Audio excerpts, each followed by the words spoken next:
অল্প সময়ের মধ্যে একটু অন্যরকম ব্রেকফাস্ট বানাতে চাইলে আজকে রেসিপিগুলো বানাতে পারেন। আজকে একই ভিডিওতে দুই রকম দুর্দান্ত স্বাদের ব্রেকফাস্ট বানিয়ে দেখাবো। আমি এখানে ছোট সাইজের দুটো আলু নিয়ে নিচ্ছি। আলুগুলোকে আগে থেকে ভালোভাবে ধুয়ে পরিষ্কার করে নিয়েছি। এবার আলু দুটোর খোসাটাকে ভালোভাবে ছাড়িয়ে নেব। আলু দুটোর খোসা ছাড়িয়ে নেওয়ার পর ভালোভাবে ধুয়ে পরিষ্কার করে নিয়েছি। এবারে আলু দুটোকে পিস পিস করে পাতলা পাতলা করে কেটে নেব। আলুগুলোকে এবার ভালোভাবে ধুয়ে পরিষ্কার করে নিতে হবে। তো আলুগুলোকে ধুয়ে পানিটা ফেলে দিয়েছি। তারপর পরিষ্কার পানির মধ্যে হাফ টেবিল চামচ পরিমাণ লবণ দিয়ে দিয়েছি। এবারে আলুগুলোকে আমি লবণ পানির সঙ্গে 5 মিনিট মতো ভিজিয়ে রাখবো। তাহলে আলুটা আগের থেকে অনেকটাই নরম হয়ে যাবে। এটাকে এক সাইডে রেখে একটা মিক্সিং বোলের মধ্যে এবার দুটো ডিম ভেঙে নেব।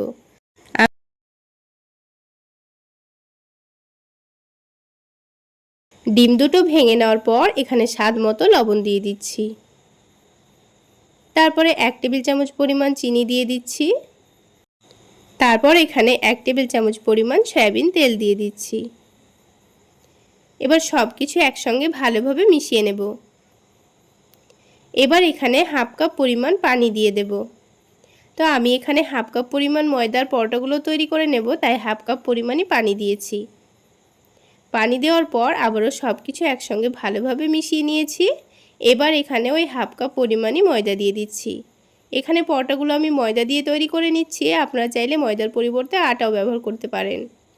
এবার হ্যান্ড উইক্সের সাহায্যে সব কিছু একসঙ্গে ভালোভাবে মিশিয়ে নেব। এবার এখানে হাফ টেবিল চামচ পরিমাণ বেকিং পাউডার দিয়ে দিচ্ছি। বেকিং পাউডার দেওয়াটা পুরোটাই অপশনাল, আপনারা চাইলে না দিলেও চলবে। বেকিং পাউডার দেওয়ার পর আবারও সব কিছু একসঙ্গে ভালোভাবে মিশিয়ে নিয়েছি। এবার আপনাদের ব্যাটারের কনসিস্টেন্সিটা দেখিয়ে দিচ্ছি। দেখুন, খুব বেশি ঘনও না আবার অনেকটা পাতলাও না। এবারে ব্যাটারটাকে আমি এখন কিছুক্ষণের জন্য সাইডে রেখে দিচ্ছি। এবার অন্যদিকে আলাদা একটা বাটির মধ্যে অল্প করে একটু শসা কুচি নিয়ে নিচ্ছি। তার সাথে অল্প করে একটু গাজর কুচি নিয়ে নিচ্ছি। তার সাথেই অল্প করে একটু পেঁয়াজ কুচি নিয়ে নিচ্ছি। আর ঝালের জন্য কাঁচামরিচ কুচি দিয়ে দিচ্ছি। তবে আপনারা চাইলে কাঁচামরিচটা বাদ দিয়ে গুঁড়ো মরিচও দিতে পারেন। এবার এখানে অল্প করে একটু ধনেপাতা কুচি দিয়ে দিয়েছি, স্বাদ মতো বিট লবণ দিয়ে দিয়েছি আর অল্প করে একটু চাট মশলা দিয়ে দিয়েছি। এবার শসা গাজরের মধ্যে অল্প করে একটু চিজ গ্রেট করে দিয়ে দেব। তাহলে এই পুরটার টেস্টটা অনেকটাই বেড়ে যাবে আর বাচ্চারা কিন্তু খুবই মজা করে খাবে। যে কোনো নাস্তার মধ্যে চিজ দিলে দেখবেন বাচ্চারা কিন্তু খুবই মজা করে খায়। তো চিজটা গ্রেট করে দেওয়া হয়ে গেলে সব কিছু একসঙ্গে ভালোভাবে মিশিয়ে নেব। তো এই মিশ্রণটা রেডি করে কিন্তু খুব বেশিক্ষণ রেখে দেওয়া যাবে না, তা না হলে লবণ দেওয়ার কারণে কিন্তু শসা থেকে আবার পানি ছেড়ে দিতে পারে। অন্যদিকে প্যানের মধ্যে অল্প করে একটু বাটার দিয়ে দিচ্ছি। তবে আপনারা চাইলে পরোটাগুলো সয়াবিন তেল বা ঘি দিয়েও ভেজে নিতে পারেন। তো বাটারটা প্যানের চারিদিকে ভালোভাবে ছড়িয়ে দিয়েছি। এবার যে আলুগুলো আমি লবণ পানির মধ্যে ভিজিয়ে রেখেছিলাম সেই পানিটা ফেলে দিয়ে আমি আলুগুলোকে এই বাটারের মধ্যে দিয়ে দেব। তো এখানে আমি আমার পছন্দ মতো কয়েক পিস আলু দিয়ে দিচ্ছি। আপনারা আলুর পরিমাণটা কমিয়ে বা বাড়িয়েও নিতে পারেন। তো আলুগুলো নিচের দিকটা হালকা কালার চলে এসছে। এবার আলুগুলোকে উল্টে দিয়েছি। তো সবগুলো আলু উল্টে দেওয়া হয়ে গেলে এবার যে ব্যাটারটা আমি রেডি করে রেখেছিলাম ডিম ময়দার, তো এই ব্যাটারটাকে এখন 2 চামচ নিয়ে আলুর মধ্যে দিয়ে দেব। এমনভাবে ব্যাটারটা দিতে হবে যেন আলুগুলোকে খুব ভালোভাবে কোট করে নেয়। এবার ঢাকনা দিয়ে ঢেকে গ্যাসের ফ্লেমটা লোতে করে দিয়ে 3 মিনিট মতো রেখে দেব। 3 মিনিট পর ঢাকনাটা উঠিয়ে নেব। এবার গ্যাসের ফ্লেমটা একটু বাড়িয়ে দিয়ে নিচের দিকটা ভালোভাবে সেঁকে নিতে হবে। তারপর উল্টে দিতে হবে। উল্টে দেওয়ার পর একটু চেপে চেপে সেঁকে নিতে হবে যেন নিচের দিকটা খুব সুন্দরভাবে ভাজা ভাজা হয়ে যায়। তারপর এখানে যে সবজির মিশ্রণটা রেডি করে রেখেছিলাম সেটা অল্প করে নিয়ে পরোটার এক সাইডে একটু ভালোভাবে ছড়িয়ে দেব। এখানে 1 টেবিল চামচ পরিমাণ টমেটো সস নিয়েছি। টমেটো সসটাও সবজির ওপর অল্প করে একটু দিয়ে দিয়েছি। এইভাবে একটু টমেটো সস দিলে কিন্তু পরোটাগুলো খেতে দুর্দান্ত লাগবে। তারপর পরোটাটাকে ভাজ করে নিয়ে ভালোভাবে একটু চেপে দিয়েছি। তারপর ঢাকনা দিয়ে ঢেকে আবারও 2 মিনিট লো আঁচে রেখে দিয়েছিলাম। তাহলে চিজটা খুব সুন্দরভাবে মেল্ট হয়ে যাবে। তারপর আমি পরোটাটাকে তুলে নিয়েছি। আর দেখুন বন্ধুরা, পরোটাটা দেখতে কতটা লোভনীয় হয়েছে। তাহলে বন্ধুরা আজকের এই দারুণ টেস্টি ডিম আলুর ময়দা দিয়ে তৈরি পরোটাগুলো আপনাদের কেমন লাগলো অবশ্যই কমেন্ট সেকশানে জানাবেন। আর ভালো লাগলে একটা লাইক শেয়ার করে দেবেন। আর আমার এই সহজ রেসিপিগুলো যদি ইউটিউব চ্যানেল থেকে দেখে থাকেন চ্যানেলটি সাবস্ক্রাইব করে দেবেন।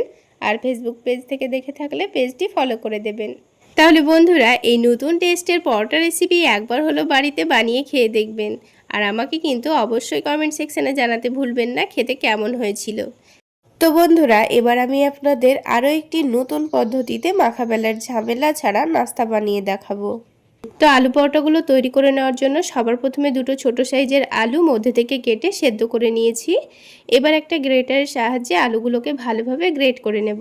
আপনারা চাইলে কাজটা কাঁটা চামচ দিয়েও করতে পারেন কিংবা হাত দিয়েও ম্যাশ করে নিতে পারেন, তবে দেখবেন আলুর মধ্যে যেন একটুও দলাভাব না থাকে।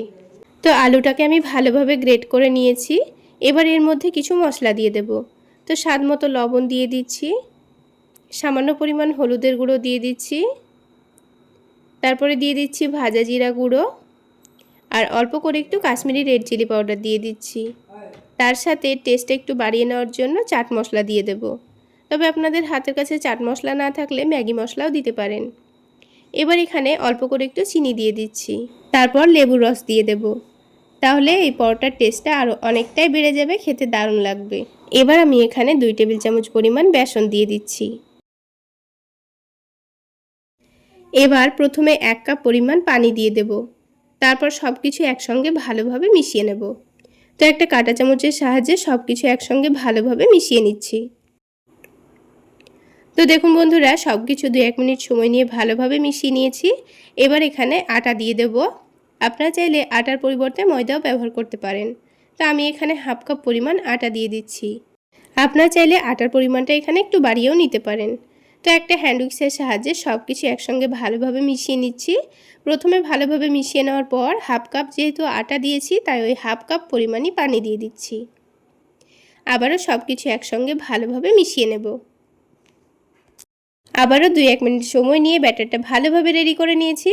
এবার একটা চামচের সাহায্যে আমি আপনাদের ব্যাটারের কনসিস্টেন্সিটা দেখিয়ে দিচ্ছি। দেখুন খুব বেশি পাতলাও হবে না, আবার অনেকটা ঘনও হবে না, ঠিক এই রকম করে ব্যাটারটা তৈরি করতে হবে। এবার আমি আপনাদের আলু পরোটাগুলো তৈরি করে দেখিয়ে দিচ্ছি। তার জন্য এখানে একটা তাওয়া নিয়ে নিয়েছি, তার উপরে অল্প করে একটু বাটার দিয়ে দিচ্ছি। তবে আপনারা চাইলে তেলও দিতে পারেন। আর বন্ধুরা এখানে কিন্তু খুবই অল্প তেলে আপনারা পরোটাগুলো তৈরি করে নিতে পারবেন।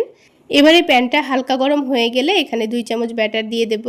তো প্যানটা যেন অতিরিক্ত গরম না হয়ে যায় সেটা খেয়াল রাখতে হবে, তা না হলে ব্যাটারটা দেওয়ার সাথে সাথেই অসংখ্য ছিদ্র হয়ে যাবে, তখন কিন্তু পরোটাটা দেখতে খুব একটা ভালো লাগবে না। তো দেখুন পরোটার একদিকটা খুব সুন্দর হয়ে গেলে এটাকে আলতো হাতে উল্টে দিতে হবে, কারণ আলু পরোটা যেহেতু আলু দিয়ে ব্যাটারটা রেডি করেছি তাই এই পরোটাটা কিন্তু অনেকটাই নরম হবে, তাই খুব সাবধানেই কাজটা করতে হবে। আর দেখুন উল্টে দেওয়ার পর কি সুন্দর ফুলে উঠছে। এবার গ্যাসের ফ্লেমটা মিডিয়াম টু লোতে রেখে কিছুক্ষণ সময় নিয়ে ভেজে নিতে হবে, তাহলে পরোটাটা খুব সুন্দর ক্রিস্পিও হবে আর পরোটাটা উল্টানোর সময় ভেঙেও যাবে না। তো দেখুন দুই দিকটাই কিন্তু খুব সুন্দর সেঁকে নেওয়া হয়ে গেছে। এবারে পরোটাটাকে তুলে নিয়ে আপনারা যে কোনো সস বা চাটনির সঙ্গে খেতে পারবেন, খেতে দারুণ লাগবে। তো আমি পরোটাটাকে একটু অন্যরকম টেস্ট দেওয়ার জন্য এখানে অল্প করে একটু টমেটো সস দিয়ে দিচ্ছি। তো টমেটো সসটা দিয়ে পরোটার চারিদিকে ভালোভাবে লাগিয়ে দেব। তারপর এখানে কিছু স্যালাড অ্যাড করব।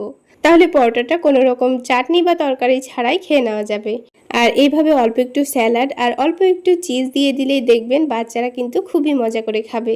তো প্রথমেই এক সাইডে অল্প করে পেঁয়াজ কুচি দিয়ে দিয়েছি, তার সাথে অল্প করে টমেটো কুচি দিয়ে দিয়েছি, আর দিয়ে দিচ্ছি শসা কুচি, আর ঝালের জন্য কাঁচামরিচ কুচি দিয়ে দিচ্ছি, আর দিয়ে দেবো অল্প করে একটু ধনেপাতা কুচি।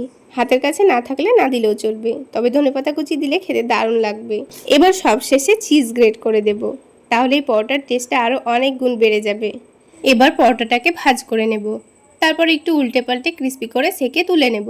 তাহলে বন্ধুরা আজকের এই আলু পরোটা রেসিপি আপনাদের কেমন লাগলো অবশ্যই কমেন্ট সেকশানে জানাবেন।